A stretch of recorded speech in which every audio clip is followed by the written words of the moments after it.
Morning, everyone. We can go ahead and get started. My name is Mark Mormons. I'm the Senior Vice President of Entrepreneurship and Venture Development at the Arizona Commerce Authority. I'm joined today by a group of wonderful panelists who are here to support you during our of the Arizona Small Business Bootcamp. Before we get started, just wanted to share a kind of quick overview of the program and where we're going. So the Arizona Business Bootcamp is built in partnership with community partners across the state. We're really proud to be working with some of these organizations, and the people on the line today represent a large number of them as well. The Small Business Bootcamp is meant to help businesses of 20 employees or less kind of navigate the COVID-19 crisis and return stronger now that we're starting to reopen. It's a statewide initiative. We're trying to reach businesses in every corner of the state, and it's done in partnership with a lot of those partners that I mentioned on the last slide. It's a daily boot camp. We're rounding out week 2 today. It's going to go on for the foreseeable future, and it's also a resource collective. So we'll post in the chat box the link to the webpage for our Small Business Bootcamp, and not only can you register for future sessions, we've got next week's lineup posted there. You can also watch past sessions in our archives in case there's a topic that you missed out on, and you can connect to our partners' web pages around the state and see what resources and programs they're offering in support of the COVID-19 crisis. So for next week, we've got a really great lineup. Many of you have been lucky enough to receive your PPP loans, and so we want to talk about how to stay organized to track those expenses for forgiveness purposes. Session 8 on Tuesday will be about how to manage your employees during a crisis. So whether that's keeping them motivated, engaged, maybe you need to rehire your workforce. We've got someone from U of A teaching on that. Wednesday, we've got a really great session put on in partnership with Local First Arizona on preparing to reopen the restaurant industry. So if you or someone you know runs a restaurant here in Arizona, this is going to be a great session specifically on that topic. And then on Thursday, we're going to be having a session on returning to work safely. So that's actually going to be at 9 a.m. and 3 p.m. It's going to be 2 sessions that day. The same session, same content, but presented in partnership with the Safety Council, talking about guidelines and best practices put out by CDC, OSHA, National Safety Council, and the Arizona Department of Health on how to prepare your business to return safely for you, your employees, and your customers. We're also going to start offering content on Fridays.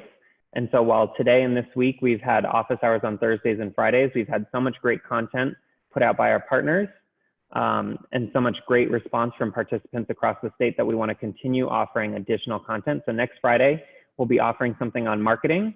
If you're curious about how to better market your business and get ready for that return, be sure to be on the lookout for that. You can register for that session on our site as well.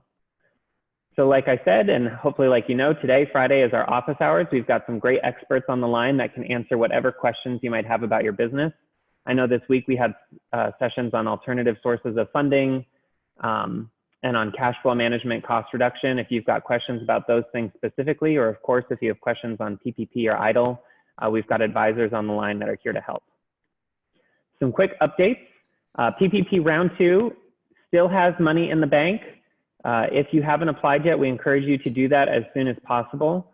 We're really happy with the number of Arizona small businesses that have been funded through PPP. We're over 44,000.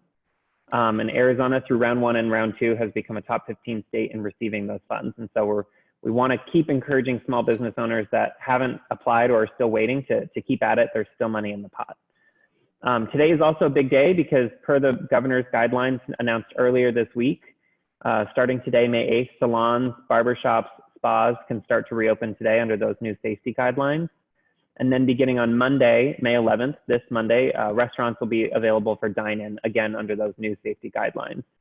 So as Arizona starts the reopen process, we encourage you to keep coming back to these sessions to learn about new updates, what those new safety guidelines are, and how to best position your business for the future. In addition to the Small Business Bootcamp, we encourage you to leverage our other programs. We have great initiatives around workforce development, as well as manufacturing support and small business support. And for those, we encourage you to go to our website. So azcommerce.com, we've got an entire section on COVID-19 response where there's resources, tools, webinars, PPP calculators. And then our website more broadly has more information on those programs I mentioned before that support manufacturing, small businesses, that sort of thing. So today we've got an all-star cast of volunteers and advisors. I'll give them an opportunity to present themselves and explain a little bit about what they do, what they're seeing out in the community. And again, today we'll be using the chat tool as well as the Q&A tool at the bottom of your screen. If you have questions about your business, about something that's come up this week, if you need advice or guidance, go ahead and drop it in the Q&A tool or the chat tool. Our advisors are monitoring those as well. And this session is really meant for you. We've got some questions that we've seen a lot come through that we'll be sure to answer and get their perspective on how things are going, but we want to hear from you as well. So that being said, I would love the speakers to go ahead and introduce themselves, say a little bit about kind of your expertise, your background, what you're seeing, and kick things off. So Tom Fulcher, if you'd like to start. Sure. Hi, my name is Tom Fulcher. I run a business called The Idea Gardener and also involved with a number of organizations. More specifically, I work a lot with the Arizona Commerce Authority on Venture Ready and a number of other programs. I've been doing a lot in the disaster loan area and happy to take questions on that. Great, thank you. Linda Ricciuti. Hi, good morning. My name is Linda Ricciuti. I'm a senior director with Arizona State University in Entrepreneurship and Innovation. I work across that team, including venture development, youth programs, student engagement, all sorts of different areas. In addition to my work with ASU, I also am a small business owner. I'm coming to you from my shop in California that is completely closed and has been for a couple months. I'm in the middle of the PPP process myself, so all of this, all the conversations you're having are very personal to me as well, and I have a lot of experience in modeling in businesses and how you start to change what you're currently doing to affect new, attract new people into your stores, and how you can actually start to use these kind of areas as opportunities for growth for your business and adjusting your business. So that's my area. Thank you. Great, thank you. Kristen Slice. Sure. Hi, everybody. My name is Kristen Slice. I also work with Linda on the Arizona State University's Entrepreneurship and Innovation team. I specifically work over in community entrepreneurship. So I lead a program out in the West Valley to build the entrepreneurial ecosystem in the West Valley called Peoria Forward. So I've been part of their task force of business resource partners working in depth to put together specific strategies on the municipal level and what that looks like, including direct outreach to small businesses, communication marketing strategy, as well as some funding support.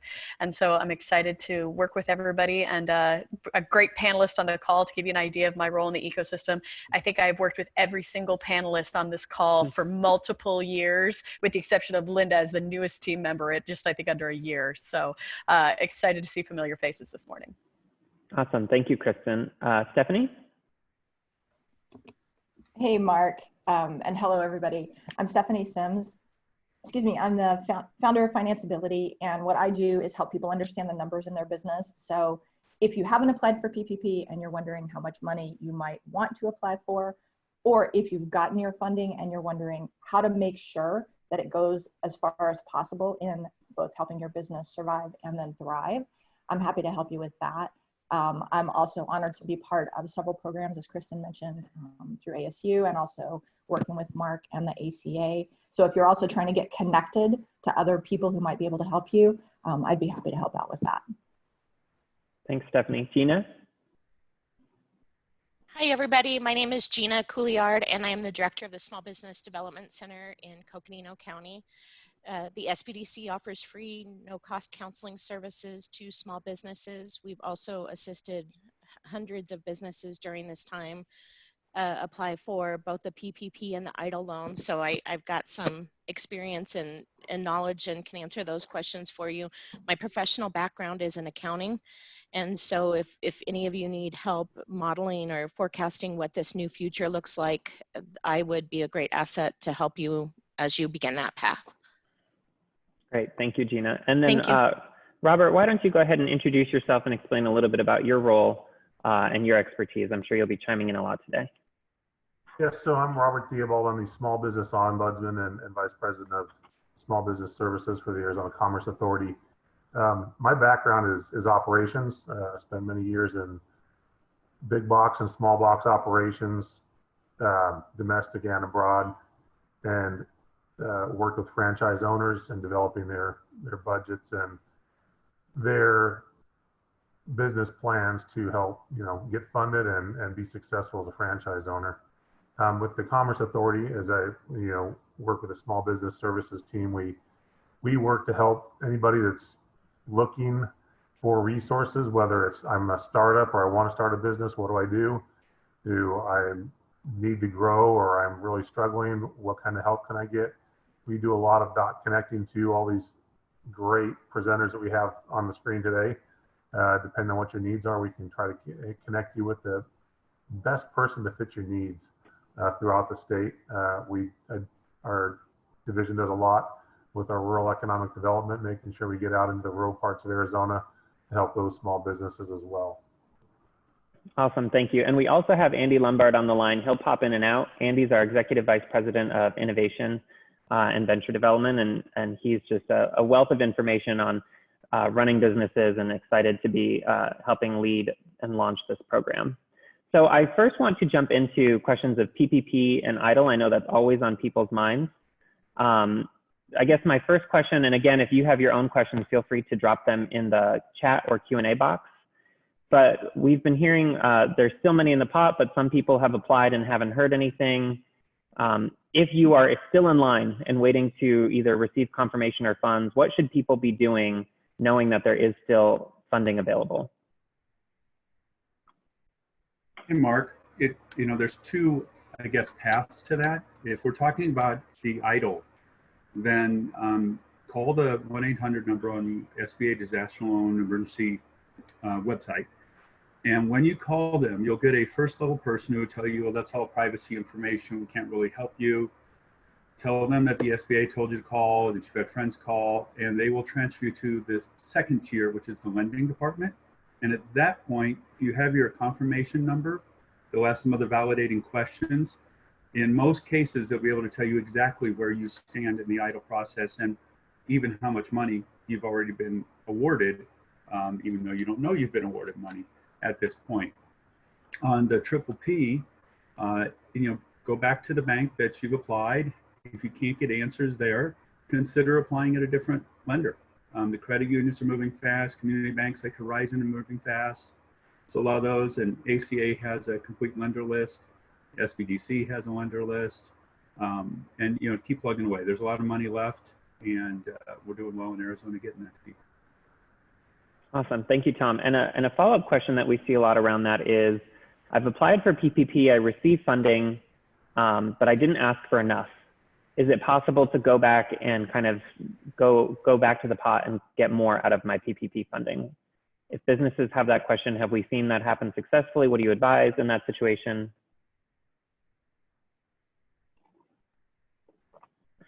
I guess I'll jump in. I've not seen that happen successfully. I have heard people trying, but once they've been awarded the money, they're basically being told, you've been awarded the money. I know that question has been asked of the SBA, and I've not seen them issue an answer at this point. So, to my knowledge, once you've got your award, you've gotten your award.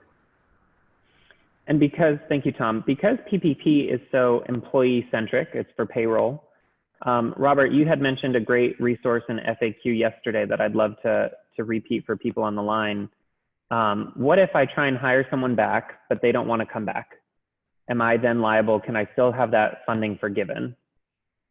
So in the PPP question and answers FAQ that the Treasury Department has posted, you can find it both on the SBA website and on the Treasury website, and I will post the link to it in the chat. Question number 40 gets into that, and if it's probably better to read it.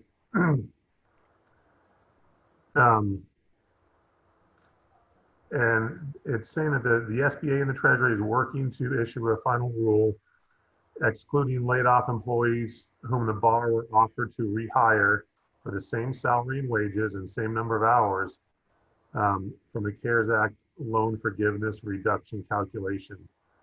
The interim final rule will specify that to qualify for this exception, the borrower must have made a good faith written offer of rehire, and the employee's rejection of that offer must be documented by the borrower. It also makes note that employees and employers should be aware that the employees who reject offers of reemployment may forfeit eligibility for continued unemployment compensation.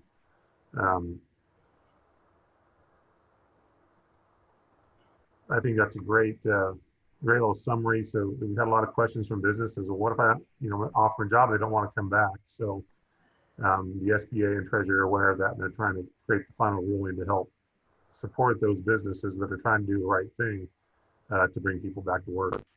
Hey, Robert. Yes. Comment on that. Really the important thing for everybody out there who has that situation, do everything in writing. Have them come back, say, we want you to come back at your prior salary level for the same job at this date, put it in writing, and get a written response. You need to be able to validate this. Yep.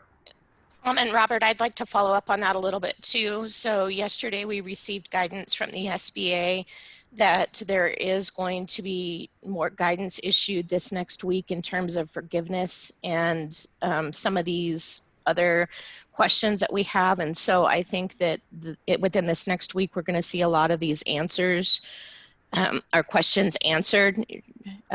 So I think if we can just sit tight, we'll see some things coming down the pipeline sooner rather than later. And then in the interim, just make sure you record everything. Yes, no, I agree. I second, third that. And just record it, but be aware, I think next week's calls, you'll see some more information passed on to you and through your partners in terms of guidance. And for those on the call, our Monday session, I've received PPP Now What. A lot of that will focus on how best to record some of those things as we wait for that guidance. Really, we want to help you stay organized and accountable. And then hopefully we'll have some more information by Monday's session, but if not, we'll still be sharing kind of best ways to be tracking that money. Gina, quick follow-up on PPP. So with the spending, with the employee count, there's been some questions around, does it need to be the same employee? How does that work in terms of maintaining payroll? And then similarly, there's questions around timing. It's an 8-week program. I applied in April. When does that 8 weeks start?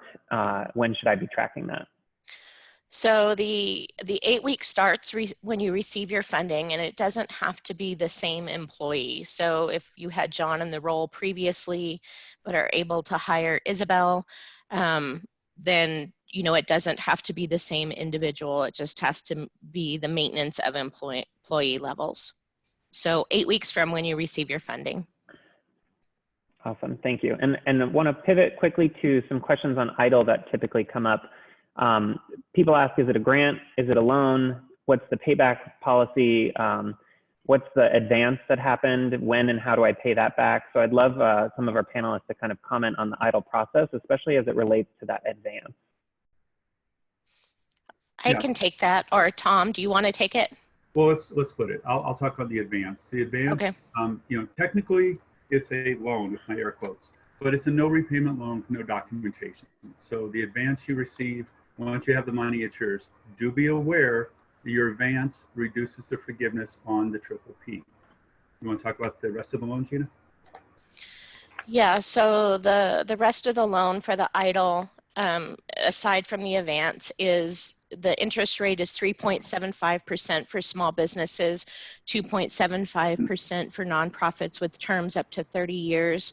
I get a lot of questions if the recent interest rate or movement with the Federal Reserve will affect those interest rates, and the answer is no. So that is what we know in terms of the EIDL loans. Hey, Mark. Yes. I want to share one more thing about EIDL because it's probably going to come up by next week. There are stories running rampant from Forbes to wherever that the SBA, without announcing it, has reduced the EIDL from $2 million to $150,000. Like a lot of things, when there's a gap in information, stories tend to get out. The SBA has not announced anything like that, and I can tell you for a fact the average EIDL loan in Arizona is $216,000.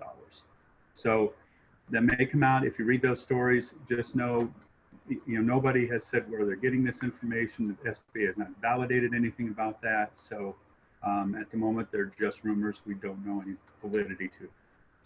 And I want to follow up on that, Tom. That's a great point. I had two clients this week. One was funded just above $600,000 for the EIDL, and then I have another one that funded about $860,000. So that's not what we're seeing in the realm of those of us who deal with it.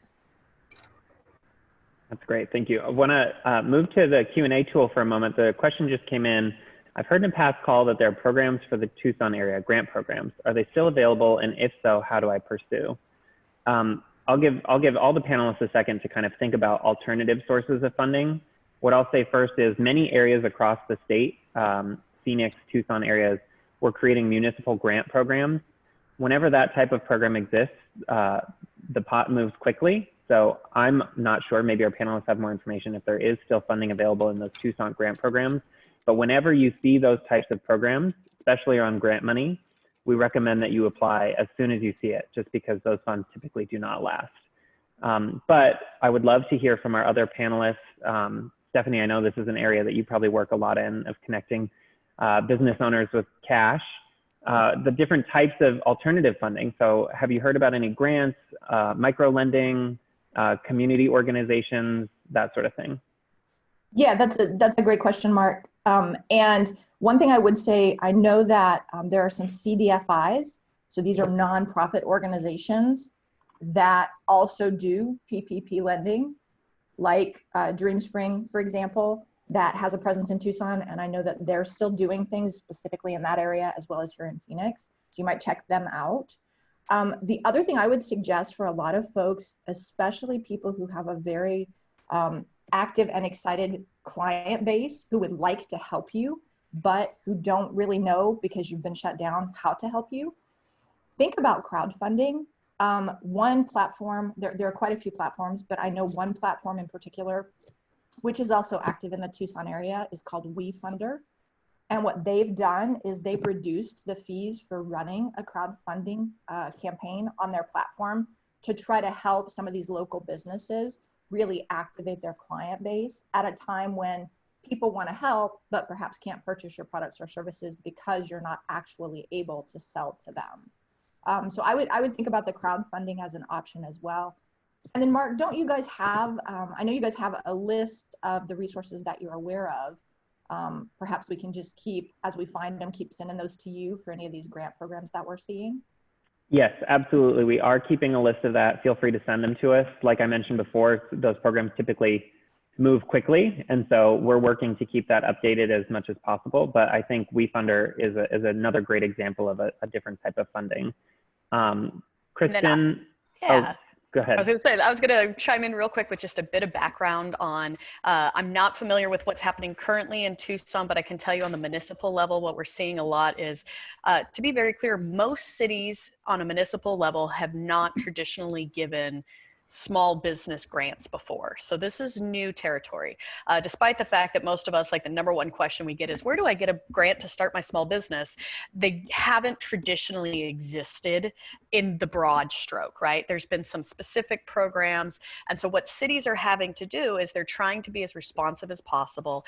And so they're trying to find, frankly, different pots of money that they can pull from and repurpose to make them targeted specifically for small businesses during COVID. Now, I give that background to say, one, I think it's important to know that for lots of these cities, it's new territory.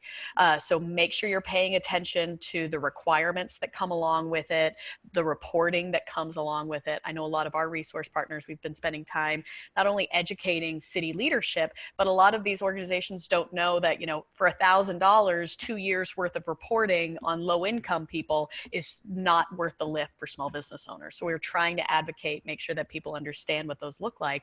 And it's not out of misintent, it's just trying to kind of glue different things together. So I'd say, one, make sure that you're paying attention to requirements and that you're patient and that you're giving good feedback. Now is really the time. I've seen Peoria, West Valley, a lot of these cities are looking for feedback on this process. They're all working for the right reason, which is how do we help small business owners? The more you can stay engaged, carry on those conversations, talk to city council members and mayors and let them know, hey, this is where it could be helpful. This is where you might have missed the mark on it. Most municipalities are just trying to fit things together to kind of make it work.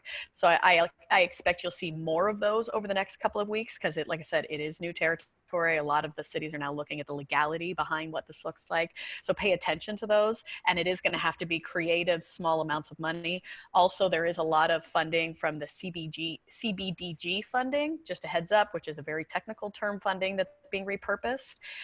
Some of these funds, like CBDG, if you have received PPP or EIDL loans, disqualify you from accessing those funding. So just make sure, and it's going to be different in each municipality because they're all pulling from different pots of money and they all have different rules. So just make sure you're paying attention to the fine print and being patient and making sure that you are an active participant in your municipalities. Mark, if I could add to that, in addition to the alphabet soup that Kristen was just talking about. All of the things, all the letters. all the cities. There are private programs popping up as well. So, but there are also other programs. If you are someone who could go to the USDA, they have programs. They're mostly loan deferrals. If you have a traditional 7A loan, a 504, or certain microloans from the SBA, there's a debt relief program where the SBA should be paying 6 months of principal and interest for you. There's also, and I don't want to talk too much about it because I don't want to say it wrong, but talk to your accountant. You can actually get cash out of your retirement for a short-term period without penalty, and you get an amount of time to put it back in. So you can access some of your own cash illegally out of the CARES Act, but that's one that is kind of complicated. So definitely see your accountant on that one. I feel like it's like a coffee drinking game in the morning. Every time someone says an acronym, we all have to take a drink of coffee, like just to try and reinvigorate our brains around it. If I could chime in really quickly on that, Mark, sorry, I know we're moving on, but I that's okay. want to make one big push again for federal money supporting Arizona. The more we can access our federal dollars and bring them into our state, we've got to go after. When I see that number of how much money is still sitting in PPP and we haven't helped every one of our businesses try and access that, our community money should be kept to the very end. Our municipal money should be kept to the very end when we absolutely need it. This is going to go on for a long period of time. I think we're all pretty clear on that. So the more we can get the feds to give us some funding in our state, that in my mind is where we need to focus all of our energy, and making sure that small businesses, even mom and pops that don't have a lot of employees, can still qualify. I think they believe that they must have multiple employees because it's a paycheck protection program, but that's not the case, and we need to just make sure that we're getting those messages out there. Thank you, Linda. I think that's great. I want to also kind of plug some of the other discussion that happened. So if you are interested in alternative sources of funding, we had a session on Monday. You can go to the website and watch the webinar recording from that. There was a lot of great examples of things going on. Another one to mention is Kiva, which is doing a lot of work in the Tucson area. And similar to WeFunder, which Stephanie was talking about, they've kind of changed their fee structuring process for these times. And it's another great way to crowdsource funding for your business. Community Investment Corporation, CIC, is another organization down in Tucson that's doing a lot of work, great work. And they have their own kind of micro-lending, microfinancing programs that they're doing, as well as accelerator, incubator, small business support programs. So I would check out their site as well, or go back and watch that recording from Monday. But I want to echo Linda's point too, is there is some kind of prioritization of finding these funds. And I think the federal dollars is a great example. And then thinking about kind of which types of funds have the strings attached to it versus which are easier to access versus which have kind of the longest overhang potential. And so as you're thinking about which funds to pursue first, there's a lot to consider. A question that came up in the chat is kind of getting information for ongoing support, either from you panelists or from your organizations. And so, Gina, I'd love for you to talk a little bit about the SBDC kind of network, the types of resources that they provide, and where people can kind of tap into that. And then for our other panelists, if you have similar programs or help desks or kind of a network of support, if you could list that information in the chat. So if people say, this is great, I want more coaching, more guidance, where can I find it? They know how to contact either you or people from your organization for that sort of support. But Gina, I'd love for you to talk a little bit about what SBDC is doing. So the SBDC is a great organization. There's 10 centers throughout Arizona and more centers nationwide. But all of us usually have areas of specialty, mine's accounting. We have experts in marketing, international trade, research. We can help you with just about everything from government contracting to your human resources. Our services are free and confidential. So in the chat, what I'll do is I'll put the link to the Arizona SBDC site that can help you connect with the SBDC center in your county. I'm from Coconino County, so up in Flagstaff, but all of the the resources that we have throughout the state. They're just wonderful people who are committed to helping small businesses thrive. That's awesome. And Gina, those are free resources, is that correct? Yep, free, absolutely free one-on-one counseling services for your business. And we work collectively throughout the network. Yesterday, we have a capital team down in Phoenix. So I had a client who we're working on a big loan with. So it was actually me and a SBDC analyst in Maricopa that we worked together on a project to help a client with funding, completely free services. So we do bring in the resources and the experts that you need to help your businesses succeed. Awesome. Mark, Thank you. in addition, and I do some work with them as well, they have a tool called Profit Sense, which can actually help you look at your business relative to other businesses just like yours. And that may be a way to also identify some cash that's hidden in your own business. Yeah, so we have Profit Sense, but there's also other tools and resources that are available. That's just one of the great products. And most of the time, those services are offered to our clients for free. I know we don't charge for them at our center, but so please reach out. There's a whole bunch of tools that we have in our toolbox to help small businesses. Thanks, Tom. Thank you. And with those tools, I'd love to kind of pivot a little bit. So not only did we talk about funding, and obviously if you have more questions around PPP or EIDL or funding for your business, throw those in the chat, throw those in the Q&A. But I also want to talk about kind of, that's one part of the equation of getting the cash to kind of survive this current situation. But there's also a piece around planning and returning stronger. And so Linda, you had some great comments yesterday around how business should be thinking short-term, medium-term, long-term planning, not just from a finance perspective, but from also a business model perspective. And so I'd love to hear kind of your thoughts on that, what you're doing for your small business, and what you think successful businesses should be doing right now. Yeah, thank you. I think there are so many different aspects to look at for this, and we can't be super short-sighted. You know, we need to look at, typically when I business model, I project out a month, 3 months, 6 months, 9 months, quarterly. I'm looking at it differently. Right now, I'm modeling out a week at a time. I'm looking to see what the governor is going to say, how that's going to impact with my local community. So there's those pieces that I have to do right now. I had a team meeting with about half of my staff yesterday, and we went through all of these issues. And what I told them is that the 2 months of PPP that we're going to be working on is for them to help me figure out how to make this business work for the next 6 months, the next year. And really looking at profit centers, very, very hard in our business, really starting to edit and focus and pivot. And I'm looking at where I'm making money and where I'm not. And whereas before, I was one of those business owners that kept a lot of things from my employees. I didn't share freely with them all the information that I deal with on a daily basis, my stress points, my pain points, when I'm short for payroll, all of those things. I didn't want them thinking that the business was struggling ever. We have had always a really solid business, but I just always felt like that was as a business owner, my job. Now I've just blown open the doors. I told them all yesterday, I'm like, this is where we are. This is what we have. I'm going to send you a certified letter talking about tracking, saying that I'm offering you your job back. You sign it, return it. If you don't, it's going to affect your unemployment. I've kind of had these just conversations. All of them are coming back. They make more on unemployment than they will, you know, minimum wage jobs. So it's a conversation that you have to have with them. They all understand that the federal aid for them will end in July, and that the business needs to pick up after that. And so I've put it on their shoulders as much as mine to help me relook at what we're doing, how we're pivoting, look at our cash flow, look at the physical flow, the physical layout of the store, what products, menu items, whatever need to leave in order for us to be successful and for them to return to work safely. So I think there's multiple ways we're doing this, but we're going to have meetings every single Monday. I'm in a tourist town, so our weekends are big. Starting that Monday, after that weekend, we're going to reevaluate absolutely everything. And I have like a 20-point list that we're going down. How did the flow work today? How much cash did we bring in? Did we meet our numbers? Which I've never given them before. I never said this is the net we have to meet every day.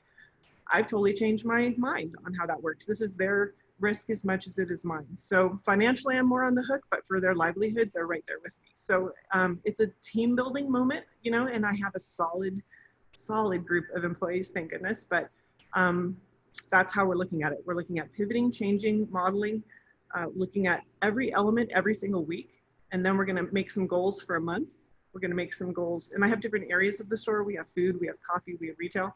Every one of those will be broken down into goals, and the employees are going to own all of that with me. They're going to really look at those numbers, and that's how we're going to work it. And I'm going to make decisions, tough decisions as we go.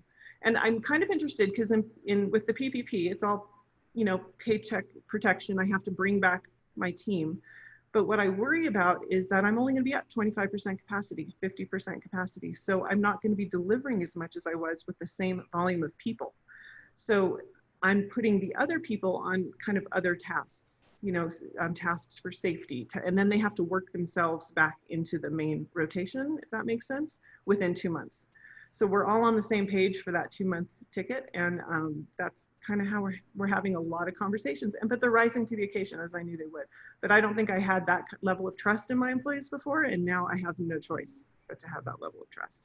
And Kristen and Stephanie, I know this is an area that you spend a lot of time in. I want to come to you in just a second, but Linda, I want to follow up on one more question. The granularity that you're thinking about your business around what parts of my coffee shop, my store, are bringing in money versus costing me money, and how do I compare that to the employees that are in my store and the tasks that they're working on? Can you talk a little bit about that breakdown and how for each item, section of your store, employee, like what does that equation look like for you? You know, it's kind of evolving. I don't think I have all the answers yet, but I do know that I talk about my staff as making money for the shop, right? If what they do doesn't return money into the business, then we have a problem. So when I have to now control the amount of people inside the store, I have to position an employee at the door. I have to pay that person to count people. That's not making me any money, right? It's keeping the doors open, but I will not profit from that. So then it becomes up to the employees to help me determine to what level, how do we run that without having a person there? You know, what's the next step? Where do they work themselves out of that position? So for every product area, we look at what the cost of that unit is. How much profit am I going to make on that? I'm going to have to increase prices because we're now doing for to-go. We've always done a lot of to-go, but now every single item is going to be wrapped, right? We don't want my customers seeing us touch food in any way. That's kind of what the team decided, that raises their level of anxiety. So we're going down to how much in additional saran wrap, how much in additional packaging do we have to do? How much time does it take for someone to cut up the pie and put the piece of pie into it? You know, I mean, literally that level, because if we don't look at it at that level, it will escalate and I won't be able to track exactly where my money is going and what the employees are doing to help a profit area. And if it takes too much time, it's gone. If it doesn't return money, it's gone. And that's what we're doing. It's that tough editing, but it's literally down to the item by item level. I have probably 30 items on my menu. We're going to go down to 5 in one area. And my staff is going to determine exactly what things go on each sandwich, how much all that costs. They've never had to cost anything. That's always been my job. And now I'm like, you know, if you want to help and stay and work and help keep the business open, we're all doing it together. And so they're very interested in it, but it is literally marked to that level. It's super specific. Saran wrap costs. That's where we are. No, I think that's really informative. Kristen and Stephanie, I'd love to get your take on kind of this cash flow management issue that businesses and employees might be thinking about for the first time. Yeah, I think I love what you're doing, Linda. I think that's super smart to get the employees involved, because as they are trying, as knowing the business in their own little area, they probably have some information that you didn't have before. And they're the ones who are going to come up with those creative solutions to find ways to save money. But I also think that this notion of trying to really understand where you're making money is crucial. And even if you don't have a product business, trying to understand how much it costs you to actually deliver your product or service. And that includes, to your point, Linda, time. Because quite often we think about the hard costs, right? We think about, oh, okay, well, I have to buy this raw material and I have to buy this saran wrap and all these things, but we don't think about how much time it costs. And the reality is that is one of the biggest expenses in everyone's business, whether your product or service. And so one thing, if you haven't thought about it before and you're slow because you're just now starting to reopen, one thing that might be really interesting is just to track your time and have your employees track their time as well, and see which of the tasks they're doing don't necessarily translate into revenue, just like Linda was talking about.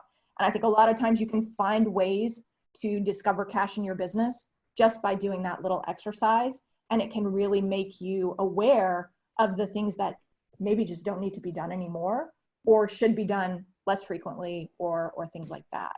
So I love that.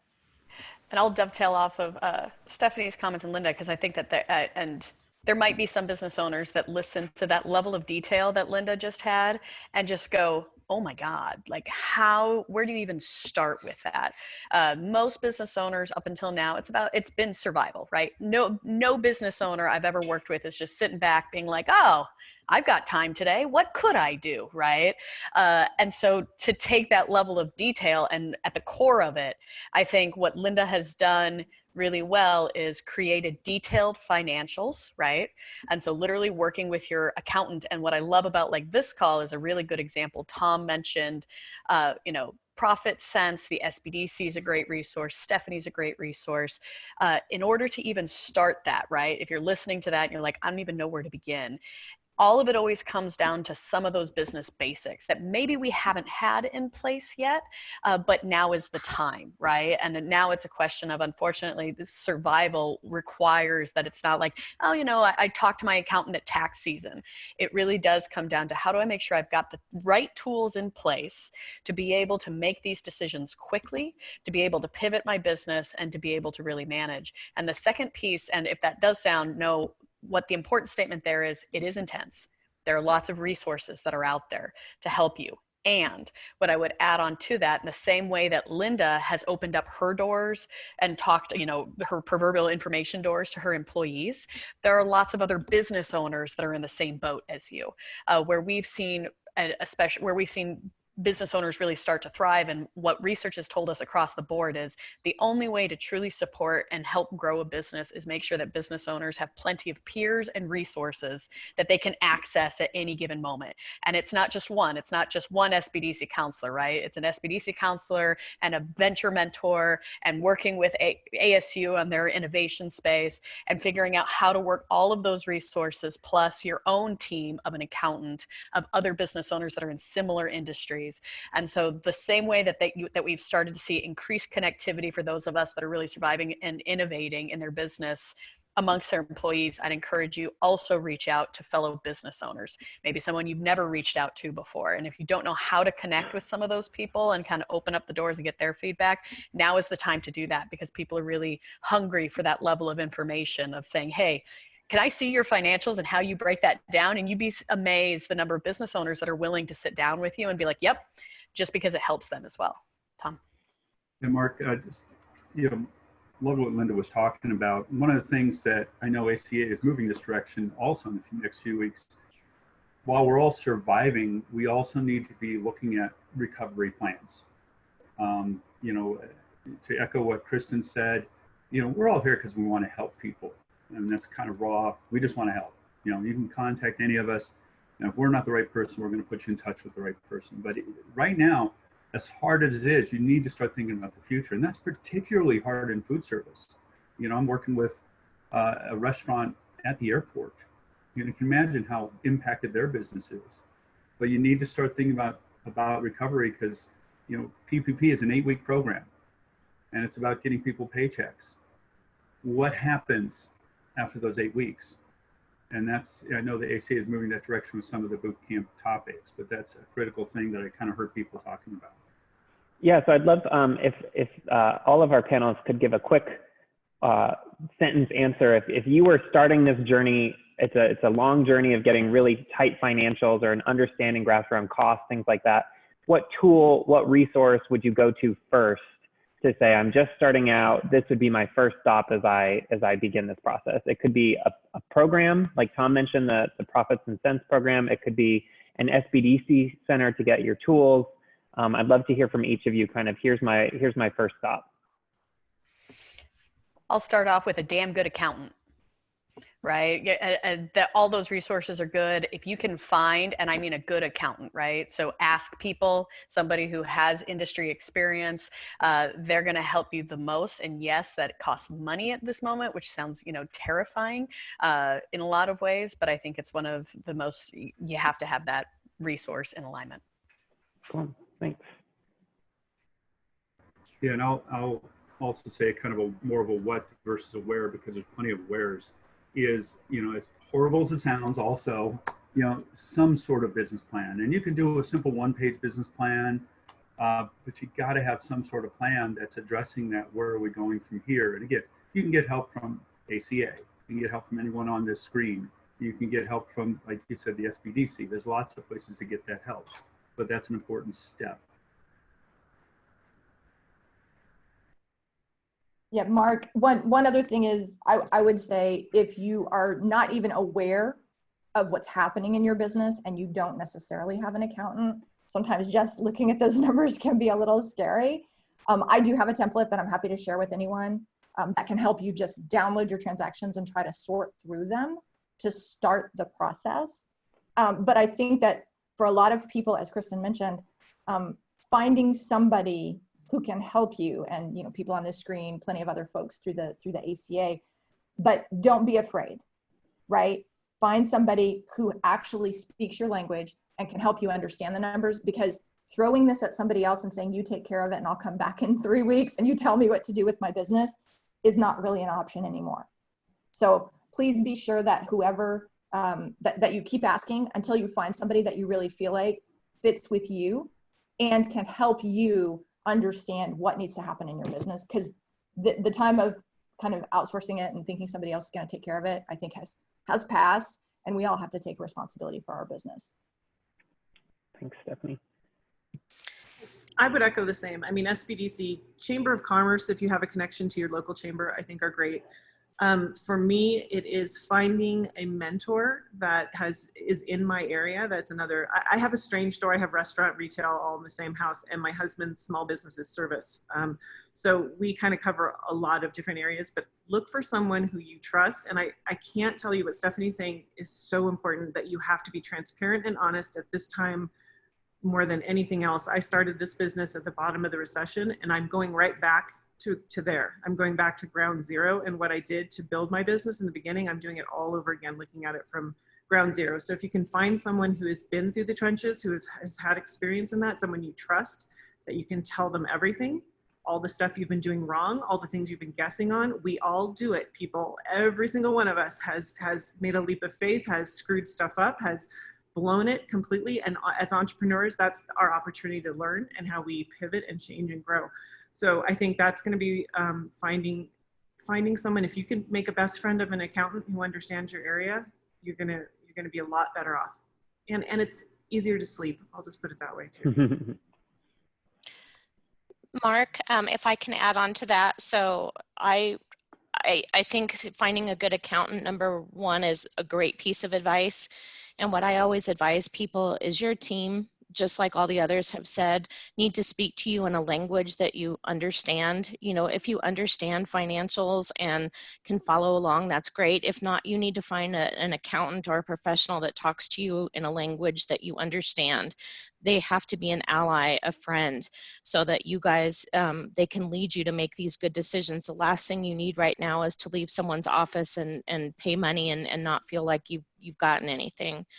So I can't stress how important that is. And then, of course, the SBDCs are here to help you. We do have resources that can refer you to partners, a lot of times make those connections for you, but great information. And Linda, I really admire what you're doing in your shop. I think it's a lesson that a lot of people can learn from. So great job. Thanks, Gina. Thank you. We do have a question in the Q&A tool from a David Graff. How do businesses that offer an ESOP, employee stock ownership plan, vis-a-vis obtaining funding where retained earnings may go up on an accounting period if your business is positioned that way? Is it fair to bring them in on the disaster relief funding or allocate future financing to those payments?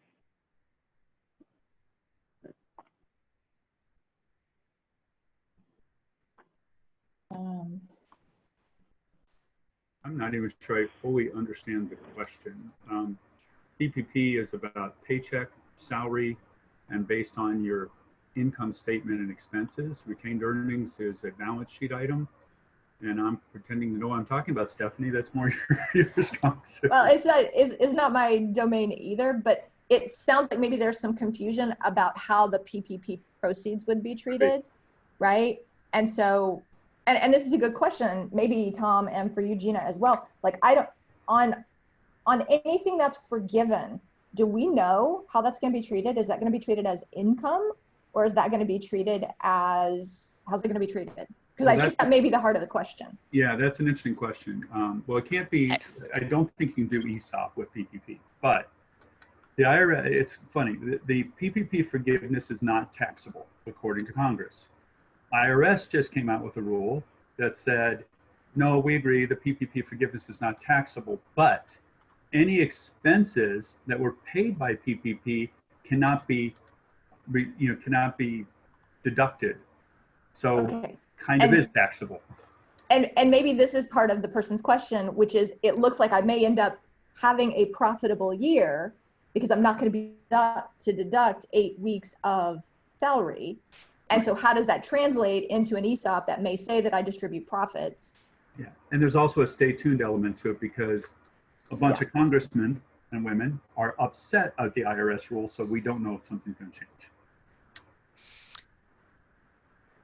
So David, it sounds like the response is waiting for additional guidance and clarity from Congress. Stay tuned. And I will keep in touch with this group of panelists over the next week or two as maybe more information is released.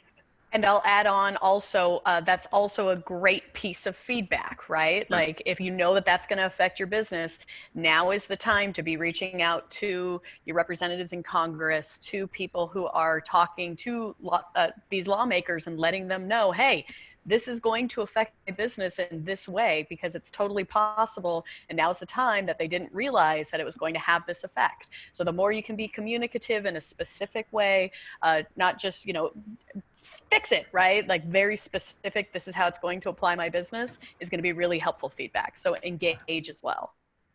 Hey, Mark, can I back up a second to some of the prior questions? I just wanted to make one other comment about your business going forward. We've talked about the internal look. Talk to your customers. Be customer centric, whether it's your current customers or potential customers, as you determine what pivots you might need to make. Doing them internally, try to look at where the market's going to be. I've been working with an event and meeting professional, and they're looking, going, people are going virtual. They don't need my services to do X, Y, Z. Where's my market going to be? So is it a different set of customers, or is it a different set of needs for those customers you have? It's a hard thing to figure out, but talk to those customers. Tom, I have to say that's a great point, because I wrote down after I was done with my monologue, I forgot to mention my customers, which is ridiculous because they have built and driven this store as much as anything I've ever done. So that was something that my team had come up with, is we want to post on Instagram. We want to say, we have these 2 salads. Which one was your favorite? We're going to get rid of one of them. You pick which one gets saved. Whatever those things are, that what the response is as important as the fact that it's a marketing tool for us to get back in front of our customers. They become a part of our store again. They are re-engaged in my business. And that's really what what we need to be doing. So I completely appreciate that. Thanks for mentioning. That's a great point, Linda. We had a speaker last week talking about kind of creative ways around thinking about pivoting your business or staying engaged with your customers. And obviously, as we're going to be presenting more content on marketing, part of that marketing is creating and maintaining a relationship. And there's been a lot of chat over people, Tom, talking about kind of what's the direction of the market, where are things going? People are starved for content and engagement. People have been trapped inside. And so even if it's a poll with a group that you usually support, a business that you go to, not in quarantine, people are actively looking for things to engage with and engage in. And so if you can provide that, whether it's video content, whether it's polling, whether it's photos of your shop saying, we can't wait to have you back. People are more engaged in those formats than ever because they've been mostly stuck inside for the past few months. And so finding creative ways to kind of keep that audience with you is going to be really important in maintaining that relationship and hopefully allowing you to return stronger as things start to reopen. And I think there's also just a real hunger. At times it's sometimes hard to look at the brighter side of where things are going, right? But where I think that a brighter side for me really is the number of people that now appreciate and are looking for local small business owners, people who are in their community. 2/3 of all new jobs in this country come from firms under 5 years old, right? The reason all of us do this work is because we believe in small business owners and understand the economic and social impact. And one of the things we have consistently heard is we want to buy local. We want to buy from somebody who's a small business owner in my community, I now have a deeper appreciation for the level of safety and impact that's going to have in my community. And I think that is a tremendous opportunity as you're starting to look at, how do I pivot? How does my business survive? I would put that as a tremendous opportunity to reach out, to engage as we start to think about what comes next.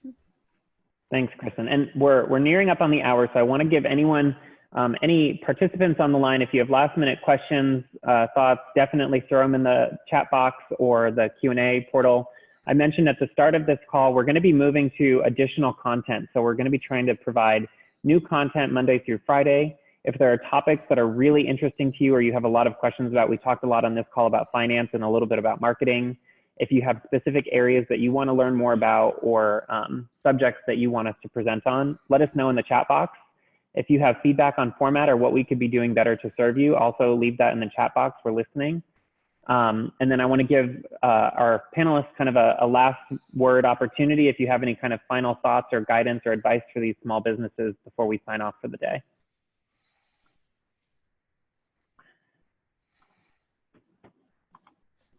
My only one would be, you've already taken the first step by being here, which is getting help.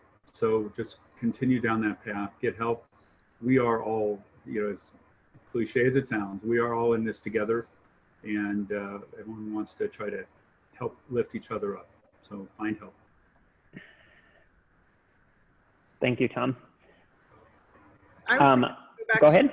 I'm sorry, I was just saying, go back to your roots of being an entrepreneur. Why did you do this in the first place?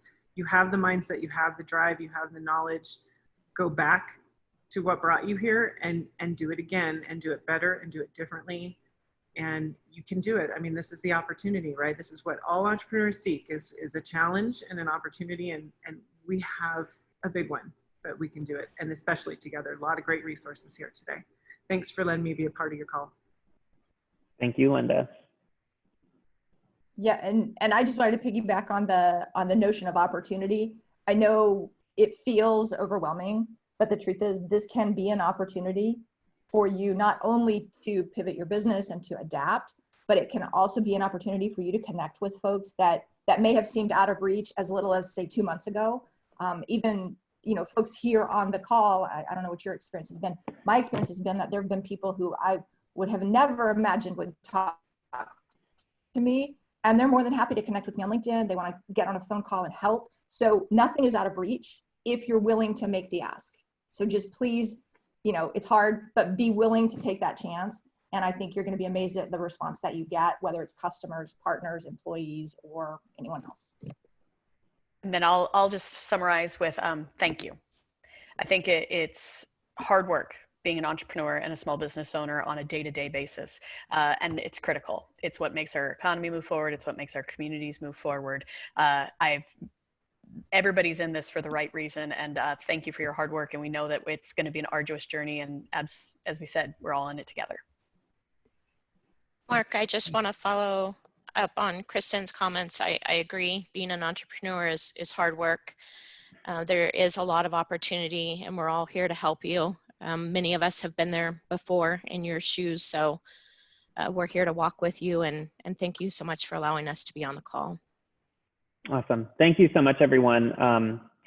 Thank you for attending office hours. I hope you all have a great weekend. Stay safe, happy, and healthy, and we'll be back next week with new content. I'll leave this chat window open for a few more minutes if you have ideas on topics you'd like us to cover. Otherwise, I hope you all have a great weekend, and a big thank you to our panelists today.